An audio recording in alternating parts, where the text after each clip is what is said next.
आज सुबह पार्क में टहल रहा था। एक गोल सी क्यारी बनी हुई थी। उस क्यारी में लंबे लंबे 4-5 फीट के 3-4 फीट के गुलाब के पेड़ चारों तरफ से उस क्यारी में लगे हुए थे। बीच में एक छोटा सा फूल खिला हुआ था।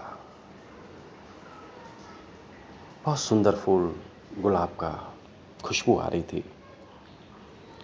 मैं नज़दीक गया, थोड़ा विचार किया उस पर। महसूस कर रहा था जैसे फूल कह रहा था, हमने कांटों के साथ रहना सीख लिया। हम कांटों के साथ रह सकते हैं। कह रहा था, कांटों की अपनी मौज, मेरी अपनी मौज। मेरे लिए वो बाधा नहीं है। वो हैं, बने रहें, मेरा अपना अस्तित्व है। ऐसा कुछ कह रहा था। टहलते टहलते विचार किया, क्या मनुष्य के जन्म में ऐसा नहीं है?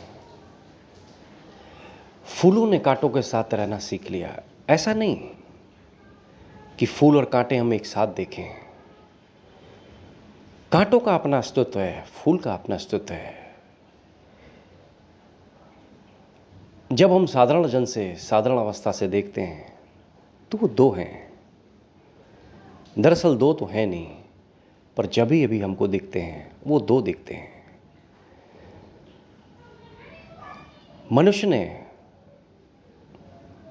मनुष्य के जीवन में कांटे तो हैं, पर मनुष्य ने दुख का साथ पकड़ लिया। कांटों के साथ मनुष्य दुखी हो गया। उसको लगता है लोगों ने दुख पहुंचाया है, इसलिए मैं दुखी हूं। कांटे किसके जीवन में नहीं है, और मनुष्य ने कांटों के साथ अपना रस बना लिया। फूल निर्मित करने के बजाय दुख का रस बना लिया। उस रस के साथ हम निरंतर विकसित होते रहते हैं, हम निरंतर चलते रहते हैं, क्योंकि दुख में अब हमको रस मिलता है। वैसे भी तुम देखो, सुख की चर्चा कितनी करते हैं हम, सुख की हम कितनी बातें कर लेते हैं, अपने संबंध में हो चाहे किसी के संबंध में हो। बहुत थोड़ी सी बातें होती हैं। और दुख की चर्चा हम कितनी कर लेते हैं, चाहे अपने संबंध में हो चाहे दूसरों के संबंध में हो। ऐसा क्यों? हम वही तो करेंगे जो हमारे लिए प्रिय है। हम वही तो महसूस कर रहे हैं जो हमारे साथ घट रहा है। दुख है तो दुख की चर्चा लंबी होगी, स्वाभाविक सी बात है। कैसे हम कह दें, कैसे हम कह दें इस बात को कि चर्चा छोटी हो, बातें हम कम करें। विस्तार पकड़ती हैं बातें। देखते हो मोबाइल फ़ोन जब तुम उठाते हो, हाल चाल लेते हो कि भाई क्या हाल चाल है, सब ठीक है। फिर जब उस ठीक में जब चर्चा शुरू होती है तो तुम गौर से देखना तो महसूस करोगे, सिवाय नकारात्मक, सिवाय दूसरों की बुराई या दूसरों के संबंध में या अपने संबंध में या अपने दुख के संबंध में, ये सब विचार एक दूसरे से हम शेयर करते रहते हैं। और इस शेयरिंग में न जाने कितना समय उस फ़ोन से हम दे देते हैं। कभी भी महसूस करना। और अगर सुखद बात हो तो बस हो गई, 1 आध मिनट में बात ख़त्म। हाँ, सब ठीक है, वो भी ठीक है। कितना लंबा तुम करोगे किसी के संबंध में? तुम सुख की बात अगर करना भी चाहो तो कितनी देर कर सकते हो? बहुत सीधी सी बात है, तुम ज़्यादा देर कर नहीं पाओगे, क्योंकि तुम्हारे अंदर दुख की मात्रा इतनी ज़्यादा भरी हुई है, उसकी अपेक्षा सुख की मात्रा बहुत अल्प और बहुत छोटी है। कैसे तुम सुख को लंबा डिस्क्राइब कर सकते हो? तुम करना चाहो तो भी नहीं कर पाओगे, क्योंकि तुम्हारे अंदर दुख की मात्रा बहुत ज़्यादा है। और चूंकि दुख और सुख दोनों होते हैं, द्वैत है, द्वैत में ही हम जीते हैं। संसार और कुछ नहीं है, वो द्वैत है जो हमको दिखता है। उस द्वैत की वजह से हमारे पास जिसकी परसेंटेज ज़्यादा है, हम उसी की तो चर्चा करेंगे। हमने अपने साथ वो रस, वो दुख का जोड़ लिया, चाहे वो हमको किसी ने दिया हो, चाहे हम महसूस करते हों कि इसकी वजह से हो। दरअसल हमने उस दुख को एक्सेप्ट किया, हमने उस दुख के साथ जीना सीखा, क्योंकि हमारे पास पहले से ही बहुत कुछ है, बस कोई मौका चाहिए। अगर वो खुराक न हो हम जी नहीं सकते, हम चल नहीं सकते, हम किस वजह पे, किस बिना पर जीवन को जिएंगे। आप गौर से देखिए, व्यापार हो, घर हो, गृहस्थी हो, संसार हो, स्कूल हो, संस्थान हो, कोई भी चीज़ें हों, ज़्यादातर चर्चा हम दूसरों के संबंध में करते हैं, और ज़्यादातर चर्चा हम क्या करते हैं, वास्तव में हम देखें जो हमारे पास होता है, वो रस है हमारे पास, वो रस इतना ज़्यादा है, इसलिए हमारी चर्चा उस संबंध में ज़्यादा होती है कि दूसरों के संबंध में ही बात करते हैं। और दूसरों के संबंध में हम जो भी बात करते हैं, निस्संदेह हम देखते हैं कि हम उसके प्रति पॉजिटिव बहुत ज़्यादा नहीं है। और जिसके प्रति हम पॉजिटिव बात करते हैं और जिसके प्रति हम पॉजिटिव हैं, उसके संबंध में बातचीत हमारी बहुत थोड़ी होती है, क्योंकि हमारी मात्रा का परसेंटेज बहुत दूसरा है।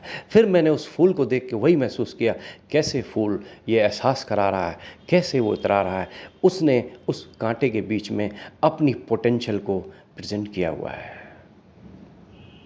रहता जरूर है वो कांटों के बीच में। देखते हो, जब हम फूल के पास जाते हैं और कभी फूल को तोड़ने की कोशिश करते हैं, कैसे कांटा चुभ जाता है, खून निकल आता है फिंगर से। क्या कारण है? कितने उत्साह के साथ गए, एकदम फूल तोड़ रहे थे और कांटा लग गया। बाद में फूल की सुगंध जो हमको आकर्षित कर रही थी, फूल का सौंदर्य जो हमको आकर्षित कर रहा था, जिसके पास हम तेजी से भागे, और हमने जब उसको तोड़ा, हमारी फिंगर में वो कांटा चुभ गया, और वो सौंदर्य, वो खुशबू, वो तमाम चीज़ें रुक गईं, और हम उस रस के साथ एक हो गए। जीवन भी द्वैत है। गए थे फूल के पास, कांटे मिले। ऐसा कैसे हो सकता है दुख और सुख साथ न हो? ऐसा कैसे हो सकता है फूल और कांटे साथ न हो? ऐसे कैसे हो सकता है फूल हो और खुशबू न हो? ऐसे कैसे हो सकता है प्रकाश और अंधकार अलग अलग न हो? क्योंकि हम ऐसे ही देखते हैं, इसी दृष्टि के साथ हम देखते हैं। यही वो द्वैत है। इस द्वैत में जब तक हम रहते हैं, जो हमारे पास जितना ज़्यादा होता है, उसी आधार से हम अपने जीवन को आगे बढ़ाते हैं। हमारी विचारधारा इस द्वैत पर टिकी हुई है, और दरअसल द्वैत एक दृष्टि है। द्वैत के पार जाना एक कला है, जहाँ अद्वैत है, जहाँ से तुम्हें दोनों में भेद नजर नहीं आएगा, आ ही नहीं सकता, क्योंकि अब सुख और दुख, फूल और कांटे, प्रकाश अंधकार, रात और दिन, अमीरी और गरीबी, तुमने दोनों को देखा, और दोनों के पार अतिक्रमण करके तुम बाहर निकल गए। अब कोई भेद नहीं रहा, अब एक हो गया। ये लक्ष्य है मनुष्य का। इस लक्ष्य को पाने के लिए उस द्वैत से गुजरना जरूरी है। उस द्वैत से जो गुजरता है, वो अपने प्रति सजग रहता है, न कि नकारात्मक चीज़ों के प्रति, न कि सकारात्मक चीज़ों के प्रति। हम कहते हैं ऊर्जा, एनर्जी पॉजिटिव होती है, नेगेटिव होती है। बिल्कुल भी नहीं होती है। एनर्जी एक्चुअली में न्यूट्रल होती है, वो एक है। उस एक का ही पूरा पसार है, जिससे सारी सृष्टि चल रही है। नेगेटिव और पॉजिटिव तुम्हारा माइंडसेट है, तुम्हारा मन है। मन तुमको जिस रेशो में रखता है, तुम उस रेशो में रहते हो। जैसे मैंने तुमसे कहा कि वो फूल उस आनंद में है, पर मनुष्य उस दुख के रस में है। इसलिए उस मनुष्य के अंदर वो अवसाद है, वो खिलावट नहीं है, वो खुशबू नहीं है, क्योंकि उसकी परसेंटेज ज़्यादा है। उसी परसेंटेज के साथ वो जीता है, दूसरे भी उसी के साथ जीते हैं। इसलिए हमारा लोगों के साथ क्यों इंटरेक्ट बहुत ज़्यादा होता है, क्यों हम दूसरे लोगों की अपेक्षा करते हैं, और क्यों चाहते हैं कि दूसरे लोग हमारे करीब हों। क्यों नहीं हम दूसरे लोगों से अलग होना चाहते हैं, क्यों नहीं हम थोड़ा दूसरे लोगों से दूर होकर होना चाहते हैं, क्यों नहीं हम एकांत की तरफ जाते हैं। वो सीधी सी गणित है, क्योंकि सुख की मात्रा बहुत थोड़ी है। जो व्यक्ति एकांत में जाना शुरू करता है, जो व्यक्ति एकांत में रहना शुरू करता है, उसके जीवन में अब सुख बढ़ेगा, फिर दुख कैसा? क्योंकि वो अब अपने साथ जीना शुरू कर रहा है। एकांत का अर्थ और है क्या? अब स्वयं के साथ जीना, स्वयं से संबंध बनाना। जब तक हम स्वयं से संबंध नहीं बनाते, तब तक हम इस द्वैत से बाहर आएंगे कैसे? हम द्वैत से बाहर नहीं आ सकते। इसलिए हम बहुत ज़रूरी समझते हैं, ये हमारे लिए अनिवार्य हो जाता है कि हमारे संबंध दूसरों से बने रहें और बढ़ के बने रहें, ज़्यादा बने रहें, ताकि हम अपने दुख को भुलाने के लिए दूसरों के साथ अपनी शेयरिंग करें, ताकि हम हल्के हो सकें। क्योंकि दुख है तो हल्के भी तो होना है, नहीं तो होंगे कैसे? व्यक्ति ये भी तो समझता है हम बहुत दुख और कांटों से भरे हुए हैं, और वास्तव में जब तक हम हल्के न हों तो हम खाएंगे पिएंगे और जिएंगे कैसे? इसके लिए दूसरे व्यक्तियों का सहारा तो चाहिए, क्योंकि उसकी मात्रा बहुत ज़्यादा है। फिर हम उन व्यक्तियों के साथ निरंतर संपर्क में रहते हैं, पर स्मरण रहे वो व्यक्ति भी जिनके साथ हम निरंतर हम उनके साथ हैं, वो भी हमारे साथ निरंतर हमारे साथ जुड़े हुए हैं, क्योंकि उनको भी तो वही चीज़ चाहिए। हर व्यक्ति एक दूसरे के प्रति अपनी अपनी बात कह रहा है। तुमको डायरेक्ट किसी को कहना है, इनडायरेक्ट किसी को कहना है, तुम कह क्या रहे हो? तो तुम्हारी चर्चा हो गई है, तो तुम्हारा एक फेस है और दूसरा फेस होना चाहिए।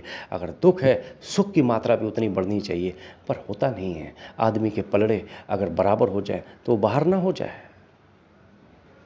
अगर उसका संतुलन सज जाए फिर बचा क्या?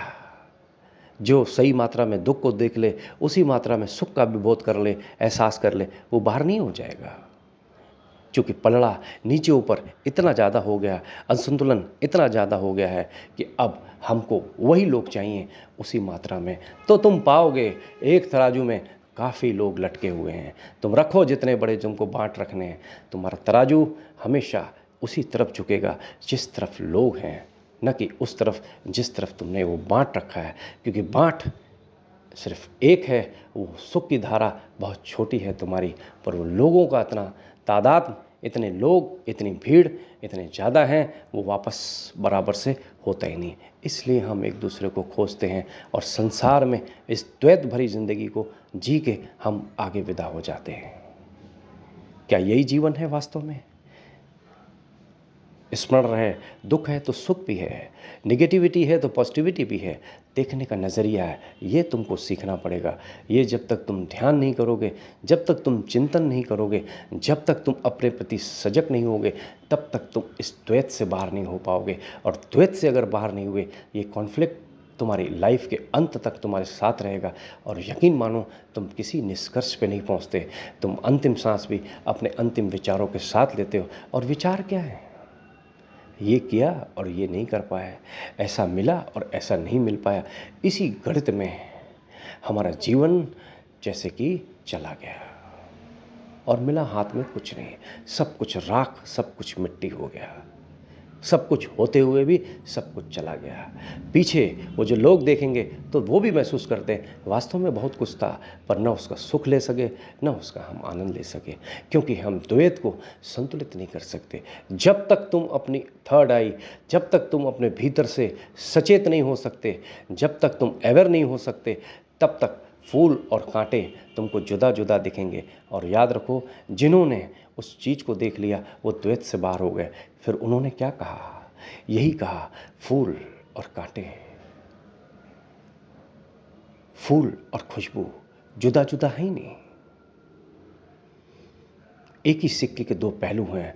अब सिक्का इधर से उधर से दोनों दिखने लगे हमको, क्योंकि वो सिक्का हमने फेंक दिया जो एक तरफ दिखता था और एक तरफ नहीं दिखता था। जिस तरफ घुमाओ उस तरफ दिखता था, उसके विपक्ष का पक्ष हमको नहीं दिखता था। पर अब हमारे पास वो सिक्का है जहां हमको दोनों चीज़ें बहुत साफ साफ दिखती है।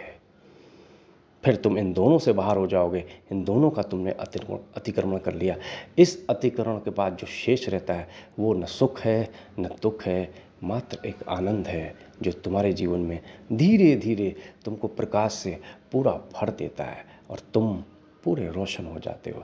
फिर इस संसार जिसको तुम माया कहते हो, न माया दिखती है न ये संसार दिखता है। इन दोनों को देखने वाली दृष्टि कुछ और होती है। फिर वो प्रभु की अपूर्व कृपा तुम पर बरसी, वहाँ से तुम जो भी करते हो वो आनंदपूर्ण होता है, क्योंकि तुमने दोनों चीज़ों का अतिक्रमण कर लिया। अब तुम्हारी चेतना शांत और वो शीतल ठीक उस झील की तरह हो गई जहाँ अब कोई लहर नहीं है। ऐसे शांत हो गए, ऐसे पारदर्शिता में आ गए। यही व्यक्ति का अंतिम लक्ष्य है। इसी लक्ष्य के साथ व्यक्ति को चलना है। जब तक तुम द्वैत के प्रति सतर्क नहीं रहते, तब तक तुम अद्वैत में प्रवेश नहीं करोगे, और जब तक अद्वैत में तुम नहीं जाते, तब तक तुम देखोगे तुम्हारे जीवन में कोई क्रांति नहीं। तुम डोलते रहोगे उन दुख और सुख के साथ। तुम इस परिभाषा को समझ ही नहीं पाओगे कि सुख क्या है, दुख क्या है। तुम फिर जीवन में सिर्फ अपना अनुसरण करते हो, अपने आप को हल्का करने के लिए तुम ये सब काम करते हो। वास्तव में इन चीज़ों के पार ही सब कुछ है, और यही व्यक्ति का अंतिम लक्ष्य है।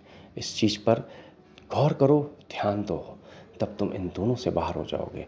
फिर जो कुछ है फिर तुम्हारा निजी अनुभव है। फिर उस अनुभव के साथ फिर बात क्या, वो एक्सप्लेन नहीं किया जा सकता। जैसे एक खुशबू जिसके संबंध में हम महसूस कर सकते, कह नहीं सकते, फिर वो दूर तक फैलती है। वो व्यक्ति के अंदर आ गई, वो ब्लेस्ड हुआ, वो ब्लेसिंग में निरंतर बहता रहता है। ये द्वैत के बाहर जाना हर एक व्यक्ति का लक्ष्य है। तब न सही और न गलत, अब कोई जजमेंट है ही नहीं। जो हो रहा है उसी की मर्जी से हो रहा है, उसी की मर्जी हमारी मर्जी। आज इतना।